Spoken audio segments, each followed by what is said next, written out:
I'd like to call the Tuesday, November 13, 2018 special call meeting to order. It's approximately 7:26 p.m. Roll call, Madam Clerk.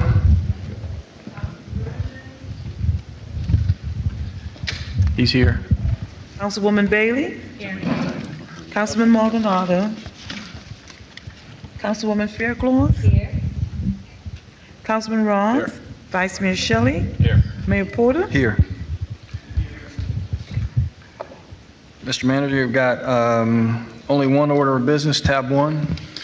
Yes, Mr. Mayor, there's an ordinance for first reading. It's an ordinance of the City of Homestead, Florida, amending the City of Homestead Code of Ordinances by amending Chapter 28 Utilities, Article 2 Water, Division 2 Service Rates and Charges, Section 28-41 Rate Schedule, and Section 28-44 Water Use Charge, amending Chapter 28 Utilities, Article 3 Sewers, Division 5 Service Rates and Charges, Section 2-141 Rate Schedule, and Section 28-142 Sewer Use Charge to provide for an increase in water and sewer rates, providing for inclusion in the code, providing for severability, providing for conflicts, and providing for an effective date.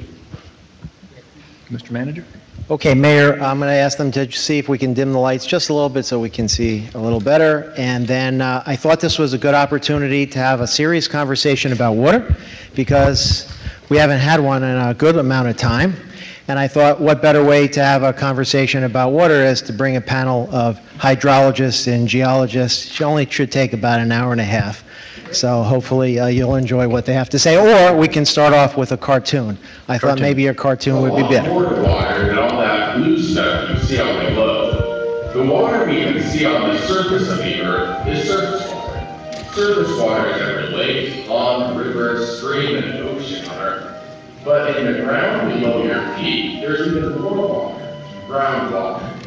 Groundwater is water that's crammed in the tiny gaps between rocks, soil, and sediments under the ground.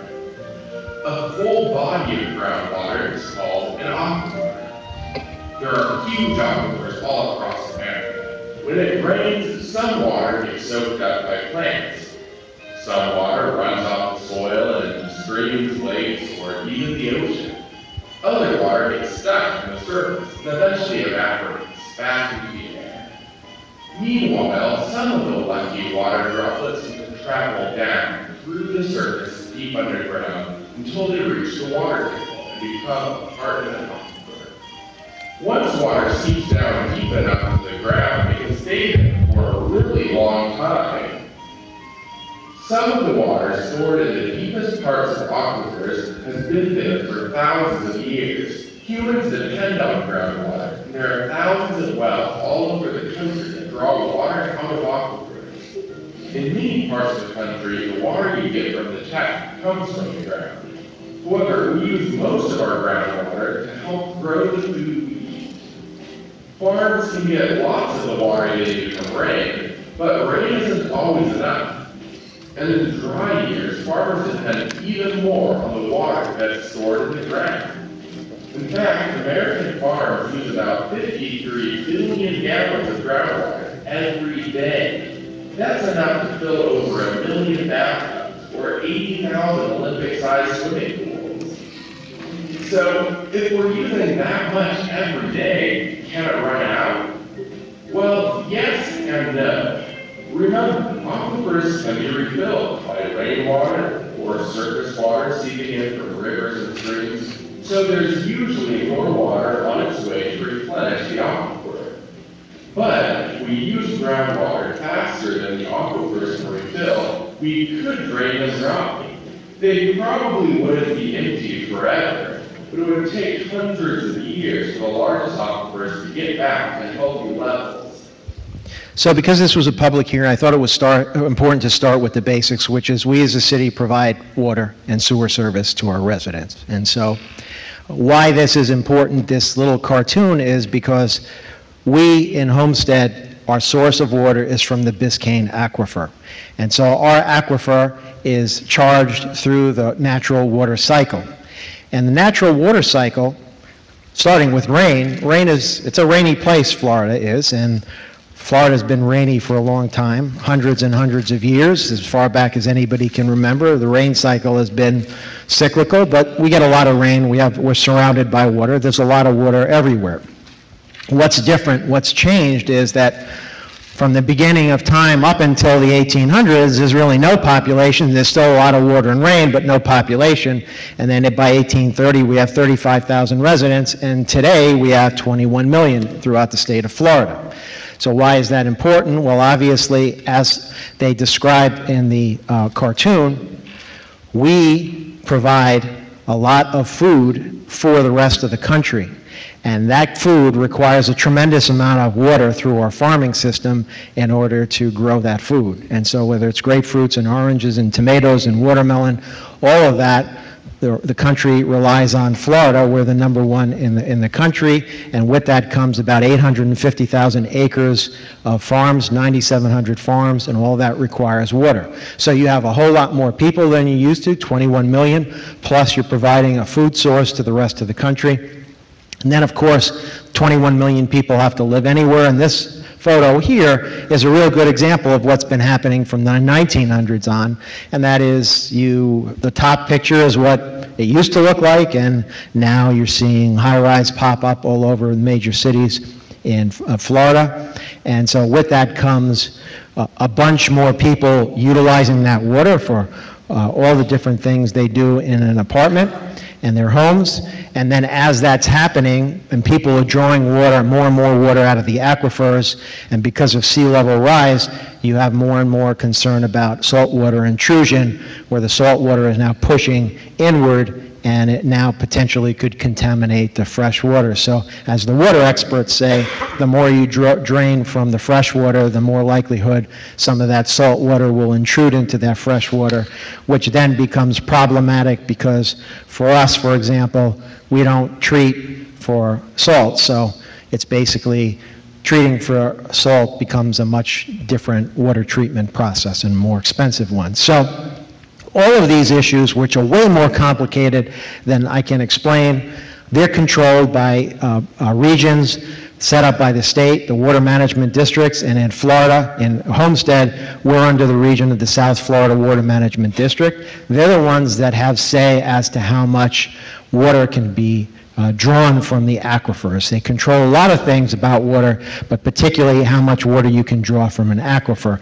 This diagram is nice because you could see our aquifer that we draw from Biscayne is the closest to sea level, and it's the best quality water. It's the easiest to treat, doesn't have as much in it to deal with, and so for the treatment process is much cheaper. And as a consequence, many cities like us that have the ability to access it, that's what everybody wants.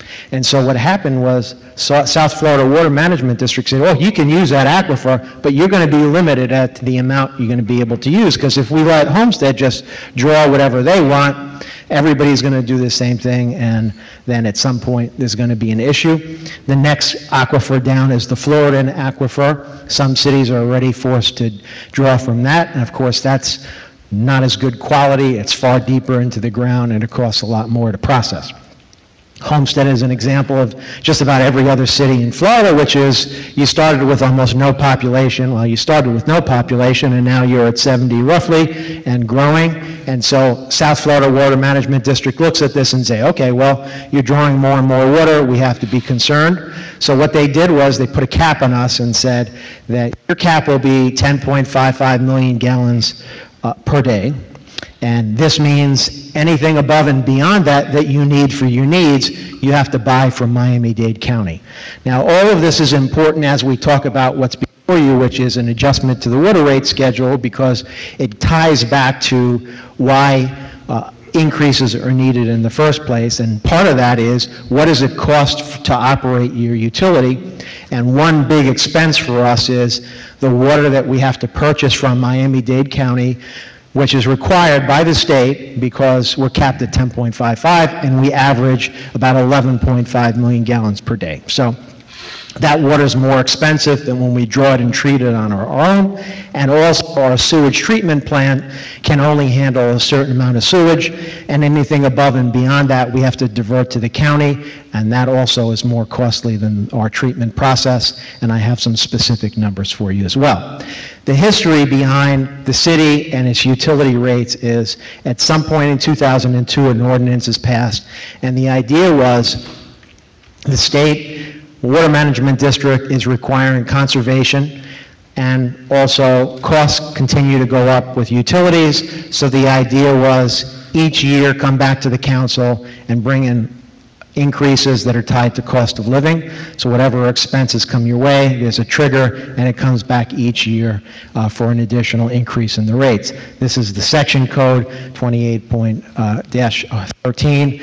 But then what happened after that ordinance was the economy started to get bad, and we discussed this during our budget hearing, that this was a time where Homestead particularly had one of the highest foreclosure rates in the country. People were losing their homes and their jobs and their health insurance, and some were moving out of the city. So the idea of adding additional burden to the city residents was not something that anybody was supportive of. So the idea, the survival strategy for the city was not just with the water rates and sewer rates, was across the board, property tax rates, fees, taxes, whatever it was, hold the line as far as we can, don't add an additional burden to the residents, and then when the economy improves, then we'll start dealing with some of these revenue issues. So through our budget process, we got through that. Our budget is finally balanced since for years and years and years, and now revenues and expenses are equal. This is really the last piece to the puzzle, and again, there has been, for the last 10 years, no increase in rates in the water and sewer rates, and so I thought I'd have a little fun here, since we haven't had a raise in 10 years, an increase in the rates. I wanted to ask a very high-level, complicated question. Over the past 10 years, have prices gone up? Okay, so here we go. This is the high-low game. Is the price of ground beef higher or lower today than it was in 2008? Anyone? Anyone? The answer is higher. And how much? 38%. How about milk? Higher, lower, higher? It's higher. 35% higher. Margarine? The answer is higher. 20%. How about lettuce? All you lettuce eaters? How much? Higher? The answer is higher. That's 26% higher. If you don't like lettuce, how about bread? You like bread? Bread is higher or lower? Bread is higher by 131%. 10 years, it's increased by 131%. Sugar. Cut out the sugar because it is higher to 19%. Peaches, 37% higher. I think everybody gets the point. It's Cascade, all household items, 34%. Corn, 29%. Headaches, anybody gets a headache, 197% costlier. That headache is today. Beer is 20% higher. Comcast, for those of you who didn't cut the cord, 80% higher. And by the way, people complain about Comcast all the time, but you know, we still pay for it. So Netflix, they're higher, 78% higher. Honda Accord, 20% higher. And the Ford Taurus, higher, 19%. Okay, so what do all these things have in common? Number one, they're all products. And number two, in 10 years, they've all gone up, which is what most products have done over the last 10 years. Except water, drinking water, the product is a product too. And that's a product that we supply. And it's very simple. Our utility is a company that basically produces a product. It costs X to produce it, and we sell it for Y. And we have been selling it for less than it costs to produce it. And we've done that for a reason, which is the economy was bad, and people wanted us to hold and try to get by as best as we could, which is what we did. There's been no increase in the rate in 10 years. But what has increased as we're trying to run this company to produce this product? The county charges have increased by 57% for water, the cost of water that we buy from them. The sewage treatment that we send to them has increased by 64%, and personnel costs have gone up by 40%. And by the way, this chart is, I think, really good because this is kind of the numbers. It used to cost us in 2008 $1.6 million for the county charges, and today it costs us $4.6 million. So that's a 176% increase, and the dollars are roughly $3 million. So think about that as you're spending $3 million more just on the county charges today than you were 10 years ago. Personnel, and just so people aren't confused about, well, it was a 40% increase. Well, that's over 10 years, and we haven't increased staff in that period of time. In fact, we have 27 employees as opposed to 29. So, but you're still talking about the usual salary increases and benefits, and employee costs go up. So over a 10-year period, that's a, pretty average. And then this one here, operations, it used to cost you $5 million to operate, and today it costs 9.5 when you add up all those expenses. So as a company, that's what you look at, is what does it cost to operate this company, and the product is what you sell, and that's the revenue that comes in. Now, part of that is, I've been here now for a while, and I've heard this now and then. Some people say, well, Homestead's water is much more expensive than other cities. I've heard that, maybe some of you have as well. So I thought that's a good way then to springboard into, well, is it? And if it is, what is everybody else charging? So what we did was we took every region in Miami-Dade County and Broward County, cities and counties, anybody that charges residents for water, and that's everybody. We made a list, and what you're about ready to see is 55 on the list. And so the big question is, if you take all of those two counties, does Homestead have the highest water and sewer rates of the two counties? Do we have the highest? Well, anybody? No? The answer is no. So hopefully tonight, finally, we can debunk this myth that we have the highest water, because we don't. Well, let's see all you smarties who said we don't have the highest water. Anybody want to guess what the highest one is? Pinecrest. The answer is no. It's the town of Davie. Leave Joe alone, please. And this is on average of 6,750 gallons per month. In the town of Davie, you will pay $136.41. So then, for those of you who thought maybe we're the highest, maybe we're in the second highest. Are we the second highest? Anyone? The answer is no. The second highest is the city of Sunrise. This is the southwest plant area in Sunrise, and they charge $135. Third? Anyone? Third is Weston. They're at $128.58, and we're not fourth either. Southwest Ranch, $128.52. So we're not in the top 4. Are we in the top 10? Boom, nothing, right there. Wilton Manors, Oakland Park, Sunrise, Park City, Hillsborough, Pembroke Pines, Homestead, not on the list. All 10 of those are from Broward County. So then, well, maybe that's the reason why they're so high. It's not from Miami-Dade County. What's number 11? Bay Harbor Islands. Then we got Coconut Creek, North Bay Village, North Lauderdale, Hollywood, Fort Lauderdale, Miramar, Sunny Isles Beach, North Miami Beach, Miami Gardens. So we're not in the top 20. Are we in the 30? We're in the top 30, Chief. Here we go. 21, Golden Beach, Biscayne Park, Bal Harbor, Plantation, Cooper City, Coral Springs, Broward County, Tamarack, Hallandale Beach. Wait for it, Chief. Maybe it's number 30? No, it's Coral Gables. Coral Gables. Good luck, Joe. You're not on that list either, are you? No, you're not on that list. 30. Well then, Chief, it's got to be 40, right? It's got to be 40. Well, here we go. Margate, Hialeah Garden, North Miami Beach, North Miami, Virginia Gardens, Lauderhill, Opelika, Lauderdale by the Sea, Sweetwater, Surfside, and South Miami. Chief, do you see us on that top 40 list? We are not on the top 40. Look at that. Look at that. Okay, so then it has to be, we got 55 on the list, got to be in the top 50. There you go. Number 41, Pinecrest. Boo.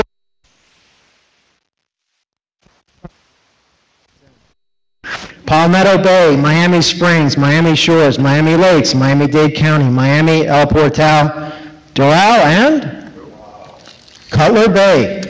Cutler Bay. Okay, folks, so you see what's happened here. We had 55, and we're not in the 50. Aventura, Key Biscayne, Hialeah. Well, then we can either be only 54 or 55, right? Chief, what do you think? 54? Last. Pompano Beach. Pompano Beach at 6227, which means 55 is Homestead. We are 55 out of 55, Miami-Dade and Broward County, 55 at 4810. Now, so not only are we the lowest, but this is important. Number one, look at all those cities. I could barely fit them on the page. I had to put them in like 10-point, and they're all on the same page. We're all the way at the bottom. You can't even see it, but look at the difference. We're not only the lowest, but the second lowest is 29% higher than we are. We're at 4810, and they're at 6227. And the highest, the difference between us and the highest, is 184% higher. So in Davie, you pay $136.41, and in Homestead, it's $48.10. So if anybody says we have the highest, not only don't we have the highest, we're way at the bottom of the list, and by a lot. And so that's the first big piece, is we have a limited amount of water that we can draw. Our expenses have gone up. Revenues don't cover the expenses of the operation. And we made a commitment to the state that we would conserve and we would have a rate structure that would encourage conservation. And in fact, what we've been doing, unfortunately, which has been good for people in the middle of a recession, which is to not overburden them with extra costs, but the reverse is our water is artificially cheaper. The rates are artificially low, and what's happened is instead of encouraging conservation, you're actually encouraging waste. And so that wasted water, people draw more and more of, and we exceed our cap. Less conservation increases the need to buy more expensive water from the county, and less conservation increases the strain on the environment. So this is language that we just pulled from the South Florida Water Management District, which I'm going to read verbatim because I think the language is important. Requires city to create a conservation-based rate structure. All public water supply utilities must develop and submit a water conservation rate structure to the management district before they can be issued a water use permit, which we've received. The utility must explain how the proposed plan and rate structure will effectively promote water conservation. Well, when we created the water conservation ordinance and structured the rate so that there's higher rates, depends on how much you use, at the time it actually did promote water conservation, but now that the rates are artificially low, it's actually having the reverse effect. The conservation rate structure keeps costs low for average volume water you required for basic household needs, but if you use a lot more, if you're a higher user, then it kicks up and you're charged more for what they call discretionary or excessive use. So we have this consent decree from the state, 10.55 million gallons per day, and we exceed that, and we have a rate structure that really has not kept up with all the other utilities.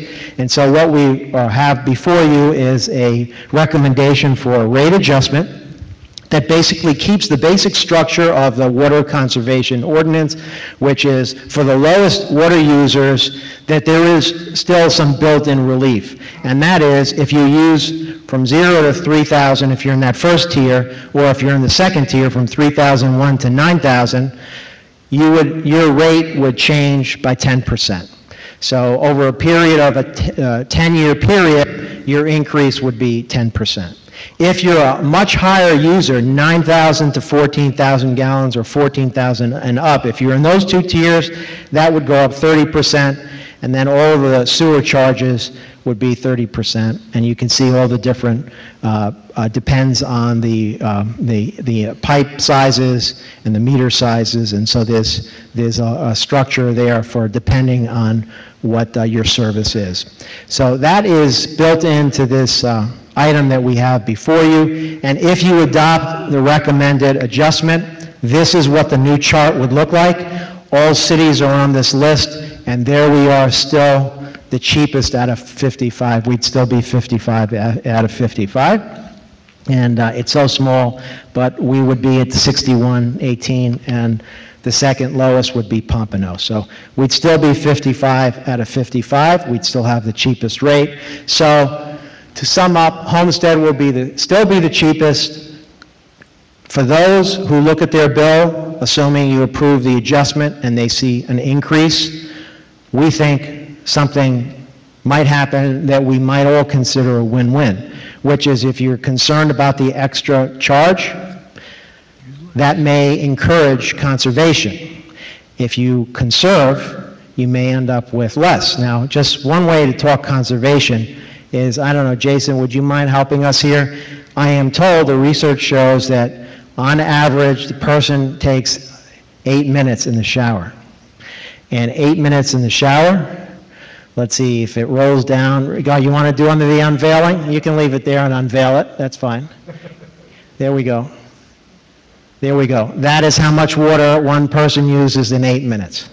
Wow. That's about how much water, that's assuming you take an 8-minute shower. Some people take much longer than that.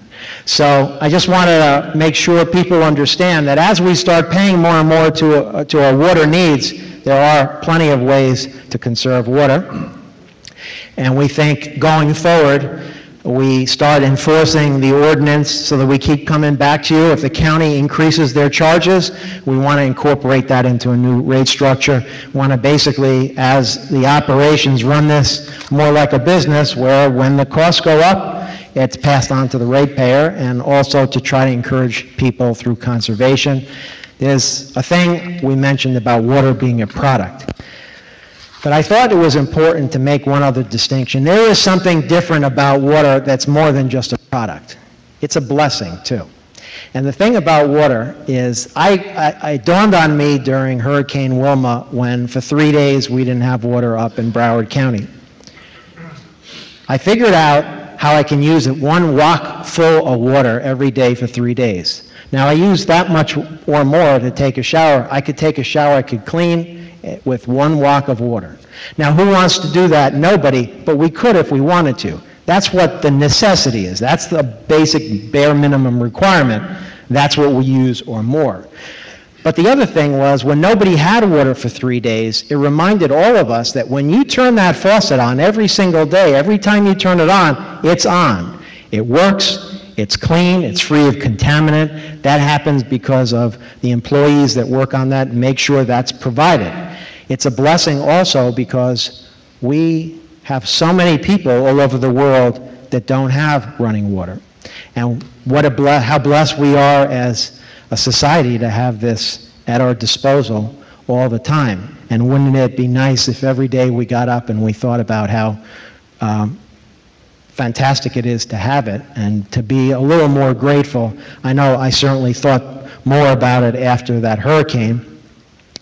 I wanted to play, since we started with a little video, this is 1 minute. This is a poem from some Kenyan children where they are reading a poem about an event that happened in their village where the well was opened for the first time. And for me, this really epitomizes what I mean when I say water is a blessing.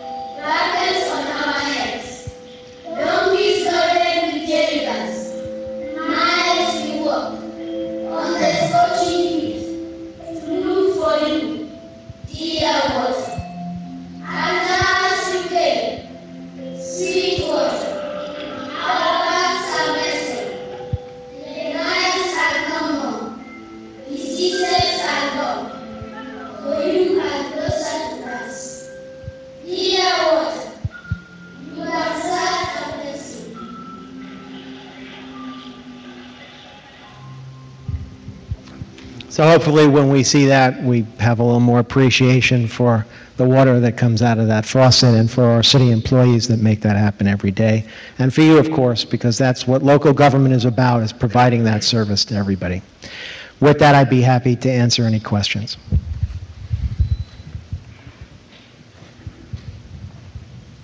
Mr. Burgess?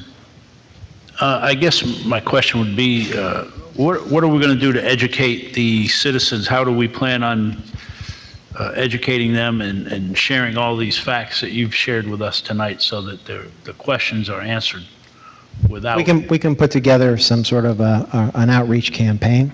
We just wanted to make sure we had your support for the changes, and then, of course, we'll craft some sort of... Because obviously something has to be done. I mean, you just look at the numbers of where we are compared to everybody else, and even with an increase, where we're still at is the cheapest. So I just want to make sure that we have some kind of outreach, that people have something to go by to base, if the increase does pass tonight, to base what we're basing our votes on tonight. So, thank you. Yes, sir. Mr. Roth? Thank you, Mayor. It's a big misconception that our power bills are higher, our water bills are higher than anyone else out there. And part of that, I think, is the way our system is set up for billing. I'm in the real estate business. I deal with it every day. Oh, no, I don't want to live in the city because the utilities are too high. And when I tell them and I explain to them that you're receiving a bill from the city which includes all services, you're receiving a bill that has garbage on it, you're receiving a bill that has sewer on it, you're receiving a bill that has stormwater on it, you're receiving an electric bill on it. So it may appear that your utility bill is higher living in the city, but when you compare it to getting a bill from FP&L in the county, you compare it to getting your water bill from the county every 90 days or every quarter, and you compare it to your garbage being on your property tax bill and not a bill that comes to you every month from the municipality, it makes sense to them that no, the utilities are not higher in our city. It's just the way you are being billed for them. So I don't know if it's possible. It probably wouldn't be economical or even convenient to separate billing practices. To me, it doesn't make any sense, but a powerful marketing campaign to, just like a presentation like today, I'm not saying you got to do it for the water rates. You're going to get my support on the water rates. I mean, I don't like being last in any category, but being last in water rates is fine with me. But an educational package or something that, as Mr. Burgess was saying, to educate them that if you break it down, we are not more expensive. It's just a billing and a timing thing when it comes to your bills. And like I said, when I explain it to people that way, they're like, oh, wow, that makes a lot of sense. You're not higher. Okay, I'll move into Homestead now. Thank you, Mr. Larry, for telling me that. But I think that's the biggest misconception, is that this is the way the billing works. So that's all I have. Thank you, Mayor. Thank you, sir. Mr. Burgess? Yeah, thank you. No, several years ago, I think, probably 4 or 5 years ago, Kate, we went through the bill, and one of the things we found was with the black and white bill that people were really confused. So we have gone and tried to improve it, and that's where we've got the color-coded bill now that does break things down and adds a few other different things on there, your yearly use compared to last year and last month and all that. But but unfortunately, when we looked at, and it was very cost inhibitive to try to break out and do independent bills of one another. So, but we have tried to improve it with the color coding of the different uses and all that, which makes it a little bit easier for people to understand too. So anyway, I just want to put that out there. Well, I think that, you have no choice. But I think we ought to look at, yes, we had the financial crisis. We were, a 10% increases over 5 years. If we had done it 2% every year, it would have been so minuscule that no one would have ever seen it. So I think past being the past and future being the future, I think we need to adhere to the smaller increases over a consistent period of time to keep up with, so that we don't find ourselves having to do a 30% increase or having to do a 10 or 12, and it's not anybody's fault necessarily, just where we are. But I think that was the concept of the smaller increases all the time to keep up with the cost of living. Like you say, we're doing, increases to payroll all the time. We're constantly having to buy things for more money than we paid for them last year. So, if we just pass it, if we just do it smaller increments, I think we'll be better off because people will notice it. And I agree with Mr. Burgess and the council. It is, when we did the bond referendum, we did hand-to-hand combat, to explain to people why we needed their support. And everybody doesn't read Facebook, so it's not just going to be a Facebook campaign. It's going to have to be a little bit broader campaign to explain why this needs to be done. So, but it does need to be done. We can't continue to lose money in that revenue. In that revenue-bearing company. It's just inappropriate. It's not good, sound business for our city and for our owners, which are the public. They own this system. So it's a very good presentation. I think it humorously points us in a direction where we don't have much of a choice but to go that way. So any other questions from council? This is a public hearing portion. Anyone from the public would like to speak, you're welcome to at this time. Seeing none, I'll close the public hearing. Any final comments from council? Ms. Bailey? Thank you, Mayor. I just wanted to say I think it's a fair increase. I'm a little worried about seeing my daycare. Just our Apple accreditation, for example, they make the kids keep the water on while they're washing their hands. And that always kills me because there's a big issue with water, and it's scary if you get to reading all the details. So if we could take an opportunity to also add a campaign on water conservation, sure. I think that's a great opportunity to do so. Definitely. Thank you. Thank you, ma'am. Okay, I'll close the public comment section. Any final comments? Is there a motion?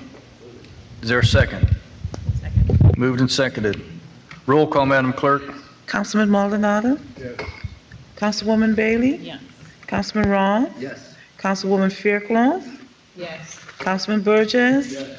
Vice Mayor Shelley? Yes. Mayor Porter? Yes. The motion carries. Thank you, Mr. Manager. This is the special call. We're going to close the special call. Don't anybody move, because let's just go right into the cow as quickly as possible, because it's already 8 o'clock. Is there a motion to adjourn? Motion. Moved and second. All in favor? Aye.